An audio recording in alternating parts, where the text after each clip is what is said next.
Hello, everyone. This is Parrish Alford with the Daily Journal. I'm joined by Logan Lowery, our Mississippi State beat writer, and this is Double Coverage, a production of the Daily Journal. We're glad you've chosen to click in with us today. We're going to talk all things Mississippi State and Ole Miss for the next half hour or so, and lots to talk about on lots of different fronts here. We'll get to that. Logan, how are you, man? Doing good, Parrish. Getting ready for that opening baseball weekend. Got a lot of basketball going on. Got a date with the women's basketball team tonight. Play Missouri at 8 o'clock. So busy next few days for me for sure. Got basketball, baseball. Weekend full of stuff. So all of the members of the women's basketball team are going to be your Valentines. Is that what I understand? Because you said you got a date tonight. Yeah, that apparently so. I got a date with a lot of women tonight. Okay. So we'll have to see how that goes. Like I said, it should be a good matchup. Sophie Cunningham coming to the hump with Missouri. She's kind of been a thorn in Mississippi State's side for a bunch of years. She always has a big game. She has a big game against a lot of teams, but we'll have to see how she does against Mississippi State this year. Well, the Ole Miss women are in action tonight as well against Vanderbilt, and on paper it looks like a game the Rebels could win. We talked about that the first time these teams met in Nashville, and Vanderbilt, which I think has won just once or twice in conference play, built a lead as much as 17 and won by 12. So, you just don't know, but we'll see if the Rebels can get a third SEC win tonight against Vanderbilt. Maybe a fourth, Logan. They may have three right now. Anyway, this is the transitional year for Yolette McPhee-McEwen, and lots of struggle, as you might imagine, given the attrition that they have had. So anyway, both women's teams in action tonight. Logan, before we get into basketball, and there was a big win for both teams this week, State on Tuesday night against Alabama, and then Ole Miss on the road Wednesday at Auburn. We're going to touch those games. Logan, let's talk about vacated wins first, man. I mean, this is not historic or new. The NCAA has done that before. And now, after all this time, Logan, we can finally say that the Ole Miss NCAA football investigation is complete. It looked complete. It had that feel of completion about it when they announced everything last, I'm forgetting when that was now, but basically when the appeal came back, the second year bowl ban remained in place. You just felt like it was over, but it was not, because the vacated wins were still out there. In December of 2017, when the sanctions were originally announced, we knew this was coming. We knew some wins would be vacated, but it was going to be an effort of the media relations staff to go back through records and find which games the ineligible players participated in, players deemed ineligible by the NCAA for whatever actions occurred during that time. A lot of players getting caught up in whether it was rides or lodging or rental cars. A number of players deemed ineligible.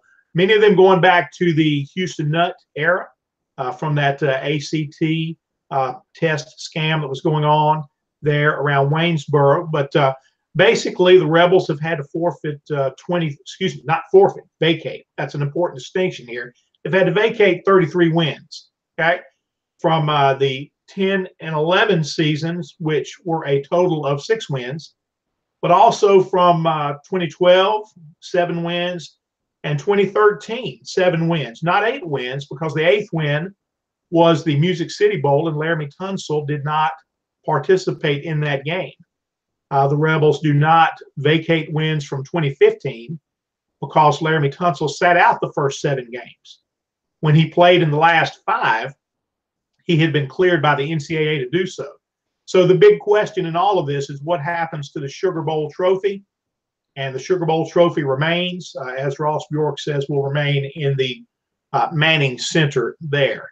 And, Logan, again, finally, if this action, if determining these players in these games had taken just a little longer, they kind of got this all done in mid-December. If it had taken just a little longer, then the investigation would have stretched into 7 years, parts of 7 years.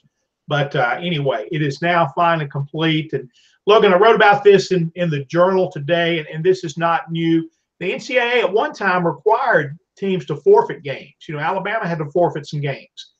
Mississippi State had to forfeit some games back in the mid-'70s. Who was the coach then? Do you remember? Yeah, it was long before my time. I forget the name. Yeah, I wasn't around in the '70s, so I don't know. I do know that occurred. I can't remember what coach it was, though. So there have been times when the NCAA has required teams to forfeit games. Vacating wins is kind of a new thing with them, or it's been around a while. It's not the first time this has happened. But I look at this, Logan, as just kind of a toothless punishment here. And I just don't see any intent here other than to further embarrass the school. Because if they really wanted to punish the school, Ole Miss or whomever they have vacated wins for, if they wanted to punish Ole Miss, they could have required more cash, more scholarships, more probation. They could have done more of anything to really punish them. But this just looks like embarrassment. And you kind of drop the ball on discipline with the vacated wins here. If the goal of discipline is reconciliation, is to ultimately bring the offending school back into the fold and encourage good behavior, if reconciliation is the goal, I don't see it here. It's just embarrassment. But for whatever the case, you can say the NCAA investigation is finally complete. I guess you'll have some spinoffs of it forever. The Rebel Rags case still going on. But by and large, Ole Miss has tried to move ahead with this anyway when they say we have no more bowl ban. The sanctions are behind us. They've got a solid coaching staff in place. Got an opening right now as Jason Jones, the safeties coach, was relieved of duties earlier this week. So Matt Luke will be trying to fill that position. Spring football coming up February the 28th. But anyway, that's kind of where football stands right now, at least in terms of the vacated wins. They know which ones they've had to give away. 2 Egg Bowls in there, Logan, in 2014 and 2016 are now vacated. Again, that doesn't change. Mississippi State does not gain wins from that. But basically, what in the eyes of the NCAA, what happens is there are 2 fewer games played. The vacated wins are treated like a game that was never played. So the 2014 Alabama win for Ole Miss was never played. Makes me think, Logan, that since that game was never played, that the SEC can now return the $50,000 fine to Ole Miss for allowing people to rush the field after the game. If it didn't happen, it didn't happen. There's no need for that fine. So anyway, maybe the Rebels will expect a check from the Southeastern Conference. Logan, a lot of football there. Let's shift gears a little bit, talk basketball. Big win for the Bulldogs against Alabama. Tell us about it. Yeah, and actually Ben Howland after the game said it was the best win that he's had at Mississippi State. It was the most complete game that his team has played in the 4 years that he's been there. And I will look back, he's coached 124 games at Mississippi State, and out of those 124 games, that was the best one. So I was a little surprised to see him play that. Mississippi State did play a good game in that one. Led the entire game. I guess the game was tied for 12 seconds early on in that ball game. So Mississippi State led for 39 minutes and 39 seconds. So it was a really big win for Mississippi State. They won 81-62, so a 19-point win over Alabama. And, that was one that got away from them over in Tuscaloosa 2 weeks ago, Parrish. State played an awful, awful first half in that game and battled all the way back in the second half and got it to within a one-possession game within the final minute. I think it was, within they had the game within three or four different times within. Alabama hit a couple of free throws there at the end and ended up winning by 4 points. And, but this game, State just kind of controlled it from start to finish. You had a really big game out of Lamar Peters and Quindary Weatherspoon. Lamar had 22 points, Quindary with 20 points again. Quindary Weatherspoon over the last probably 8 games, he has just played out of his mind. A lot of those are second half. He's had some huge second halves for Mississippi State. But that was a game that Mississippi State really needed this week because last week went so poorly for them. I say poorly. They went 0-2 on the week, but they lost in overtime to LSU, and they lost a one possession basketball game to Kentucky at home last week. So 2 games that Mississippi State let get away from them at the hump last week, and this game finished up a 3-game homestand for Mississippi State. So they couldn't afford to get swept at home in that 3-game span. So they were able to get a win over Alabama. Mississippi State's 5-6 in the SEC. Parrish. Out of state 7 losses this year. 6 out of the 7 have come down to the final minute. State's been in every ball game except for the game at Kentucky. That's the only game that State's really never been in the mix in there. State let that one get away from them in the last 12 minutes. But State's been in every basketball game, and like I said, have come up short in a lot of those games. 6 out of 7 that they've lost. They've been right there down to the wire with them and just haven't been able to find a way to get over the hump. They did that in Oxford and got even the series with Ole Miss. They got a big shot from Quindary Weatherspoon to beat Florida, but outside of those 2 games, Mississippi State just hasn't been able to finish down the stretch, and that's something they've got to do now with their backs up against the wall heading down this final stretch of the season. State really can't afford to lose many more games if they still want to stay in the NCAA tournament mix. And, they're kind of right there at the moment. That non-conference schedule is really helping them out as far as the net rankings and stuff like that. They still have Tennessee to play down the line, but, Mississippi State's got some winnable games over the next couple of weeks, and they need to definitely win those. Yeah, because that schedule won't help them out if they lose one of those games, Logan. They've got to continue to beat the people they can beat. They can't afford bad losses. Same with Ole Miss. Huge win for the Rebels last night at Auburn, 60-55.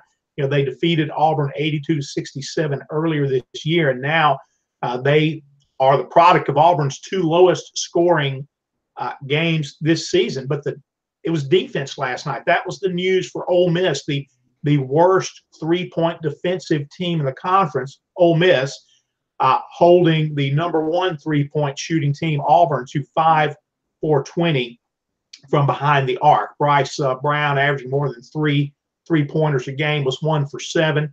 So just a very good defensive game. You mentioned the play of Quindary Weatherspoon for State. Logan, I think you could make a strong case for Breein Tyree and Quindary Weatherspoon as the 2 first-team all-SEC guards. Now, that's not going to happen because it will be somebody from Tennessee and somebody from Kentucky. I mean, there are other deserving candidates out there, but you could make that case for these 2 players both having outstanding seasons for the Mississippi teams. I think Ole Miss is playing with a little bit of house money after the Auburn win on the road last night. They are now 2 games into the back half of the SEC season. They went 5-4 on the front half, and to me, I think 11-7 is where they need to be a real player in the mix for an NCAA at large bid. So if that's the case, if it is 11-7, maybe at 10-8, you have an NCAA worthy resume, but at some point there's going to be a cap on SEC teams. There's going to be a worthy team that's left out. It just always works that way. Maybe you're a little more secure at 11-7. To get to 11-7, Ole Miss has to go 6-3 on the back half. So if you can only have 3 losses, and frankly, I thought one of those would be at Auburn, then you've got to really make sure you win the games that you're expected to win. So maybe a little bit of house money there for Ole Miss right now because they still have Tennessee on the schedule. They still have Kentucky on the schedule. Both of those games are at home, but home has not necessarily been a safe haven for this team. It has lost to Iowa State, Mississippi State, and LSU all at home. All good teams, but really those games weren't that close except for State at the end. But State didn't make any mistakes at the end of the game to allow an Ole Miss comeback. They hit the free throws. They did the things they needed to do to close out. The Iowa State and LSU games were not that close. So the Ole Miss remaining schedule, If they're going to get to 11-7 or beyond, they've got 2 games with Missouri coming up. One of those this Saturday at home. Missouri is going to be one of those teams, Logan, that they've played some close games. They're capable of beating you, and if they do, it's a bad loss because their net ranking is not as strong as other teams in the SEC. Ole Miss also has Georgia coming in. They have road trips remaining to South Carolina, with whom they are presently tied for the 4th spot in the conference standings. The top 4 teams get the double bye in the SEC tournament. If you figure in the 4th spot there, or even tied for it, then you've done something to work your way into an NCAA at-large bid this season. Can't always say that about the SEC, but you can this season. And anyway, let's hit that decline there on that phone call. But that's kind of where the Rebels are. They're in good position right now to continue to make a run toward an NCAA at-large bid, looking a lot better after that win against Auburn last night. Logan, let's shift gears a little bit. Baseball, opening day, Friday. Who do the Bulldogs have? They have Youngstown State coming in. That's going to open up the finally finished Duty Noble Field. And, I've been able to kind of watch that thing grow from the ground up over the last couple of years. And it's a remarkable stadium. Got a taste and a preview of it a year ago, but this thing is fully finished. And I didn't get to go on the media tour earlier this week. I actually had a scheduled interview with Andrea Howard from the women's basketball team during that time. It was kind of a last-minute thrown together media tour, and I wasn't able to participate in it, but I did get to go in the stadium later that afternoon and walk around a little bit, and it's pretty amazing. Just all the things that they've done inside there. They're going to have some ceremonies. You're going to have a ring of honor going up in right field with Ron Polk and Jeff Brantley and Will Clark, Rafael Palmeiro. All those guys are coming back this weekend. Just going to be a lot of festivities coming back. And also throw on top of it, it's going to be Chris Lemonis' first season as Mississippi State's coach. So this will be his first weekend as head coach. And, a lot of new faces on the pitching staff per se, but, a lot of the same faces in that lineup. You're going to be recognized. A lot of those same names that are going to be in that starting 9 were also the same guys that were in Omaha this past season. Mississippi State finishing 3rd at the College World Series this past season as a semifinalist. So, they've got some pieces. Like I said, Jake Mangum's going to be at the top of the lineup, going to be back in center field. He, everybody knows what he's done over the last 3 seasons at Mississippi State. Then you've got Rowdy Jordan in left, Elijah McNamee in right, Tanner Allen back at first. You're going to have Justin Foscue at third base, Dustin Skelton behind the plate. Ethan Small is going to be your opening day starter on the mound for Mississippi State. The opening weekend rotation is going to be Ethan Small, who's the only returning weekend guy from a year ago. He's going to make that jump from the Saturday starter into that Friday slot. And then you got a true freshman, JT Ginn, the first round draft pick by the Los Angeles Dodgers this past year. He's going to take that Saturday role. And, Baseball America says JT Ginn has the best fastball in all of college baseball. Now, he hasn't thrown a college baseball pitch yet, but according to Baseball America, he has the best fastball in college baseball. So we'll have to get a look at that on Saturday when he faces Youngstown State. And then they're going to have Keegan James take the ball on Sunday. Keegan James was pitched as a reliever a year ago. 2 seasons prior to that, he got a few starts in there, had Tommy John surgery, missed an entire year, and then came out of the bullpen last season. So we'll have to see how he does. Going to be breaking in 2 new middle infielders, Parrish. Lost Hunter Stovall, lost Luke Alexander from a year ago. So you're going to have Jordan Westberg, who played a little third base and was kind of a DH for Mississippi State in the postseason. He's going to be the new shortstop. He's kind of won that job. And then Gunnar Halter, a JUCO transfer that's been drafted twice out of junior college, declined that, ended up being at Mississippi State. He's going to be in the mix at second base, and also a true freshman in Landon Jordan. So we're going to have to that's kind of the only position battle that State still has right now is at second base. We're going to see both of those guys over the first few weeks, and one of those guys will settle in as the starter. But that's kind of where State's at right now. Not a whole lot of question marks going into the season as far as position players. That weekend rotation, we'll have to kind of see how that goes. There's a couple of other guys that Chris Lemonis wants to get in there. Peyton Plumlee, Eric Sarantola, the Canadian that was also drafted last year big tall guy, big tall right-hander. He'll get in the mix and kind of, if he doesn't pitch this weekend, he may get the midweek start. We'll have to kind of see where they go with this starting rotation. They've got a lot of candidates. We'll have to see which guys kind of stick in this non-conference play. So, Logan, I just find it strange that State is picked 6th in the Western Division after that Omaha run last year, and with so many players returning. And I assume that has to do with pitching. It is interesting that the Bulldogs and the Rebels both have a first-round draft pick who chose to attend college, who will be part of the weekend rotation on opening weekend. For Ole Miss, that's Gunnar Hoagland, who will be the Game 3 starter when the Rebels take on Wright State this weekend. First pitch is 4 o'clock on Friday for Ole Miss. Logan, I wonder if Youngstown State and Wright State are going to share a bus coming down here. 2 Ohio teams coming to Mississippi on opening weekend. Be interesting to see Will Etheridge as the Game 1 starter. Ole Miss also very similar. Lots of position players returning.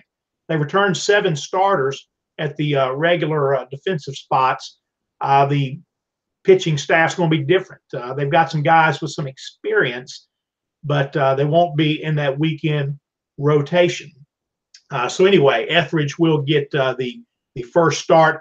And among those defensive players and the offensive players returning in the position spots, Logan, they do return 7 starters, but one of them will not start. Jacob Adams at second base didn't win that competition this year. He won the competition against Anthony Servideo last year because that competition lingered into the regular season a little bit when SEC play came around. Adams was hitting about 100 points higher. Servideo, who would go on to have some really nice defensive appearances, defensive games, and kind of turned heads that way. Only hit about 220 last year. Had a better fall. In January in terms of hitting. He was up around 280. He has won that job at second base, but he will start at shortstop against Wright State on Friday if Gray Kessinger cannot go. Kessinger turned his ankle a few weeks ago. He's close to being ready. He may play Friday. He may or may not play this weekend. He's expected to be back soon if he cannot go in this opening series against Wright State. So we'll see. We'll see how that goes. But Wright State, Logan, is not. It's not a throwaway opponent on opening weekend. I mean, this is a team that last year went to Stanford, the number 2 national seed for a regional, took Stanford to 13 innings in the opening game of that regional, then lost 4-3, lost 11-5 to Baylor, and was put out the next day. But this is a team that has won 3 of the last 4 conference tournaments. It's an NCAA tournament regular. Came to Oxford in 2015, the second weekend of that season. That was a fairly average Ole Miss team at 30-28. Did make a regional out in Los Angeles, but it just wasn't an inspiring year for Ole Miss then. But on that second weekend, Wright State was in Oxford, lost the first game 10-3, but then Ole Miss had to really scrap to win the series. The Rebels lost the second game 3-1 and won the third game 3-2. So a little bit of experience with these teams. Wright State returns 6 position players, returns 2 weekend starters, but does not have a pitcher on the staff this season who recorded a save last season. So anyway, always lots of excitement around college baseball. Logan, you mentioned Dudy Noble Field and everything that has as a new stadium. Ole Miss is really proud of the renovations that it has done for Swayze Field for this season. Now, that was a very nice stadium for quite a few years now, since they did the last major work on it in 2009. This round of renovations, most of the fans won't see because it's done for the players. And it really took a very average locker room and a very average players lounge and has totally refurbished that. And we did a walkthrough earlier this week, and just really is a spectacle what the players now have when they go back. As a result, Ole Miss players for years occupying the third base dugout.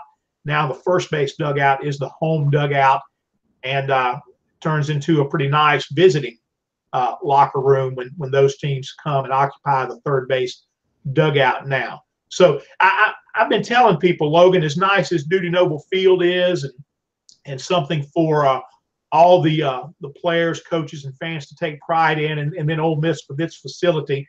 You know, if Ole Miss and State fans could get past the "I hate you" part of the rivalry, the real story here is that these two stadiums, you know, probably the best in all of college baseball. I don't throw that term out lightly because I haven't been everywhere. I can't imagine two facilities that could be nicer, but these two facilities are an hour and a half away in the same state.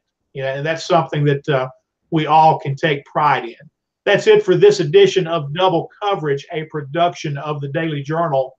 We thank you for clicking in with us today. Come back and join us next week.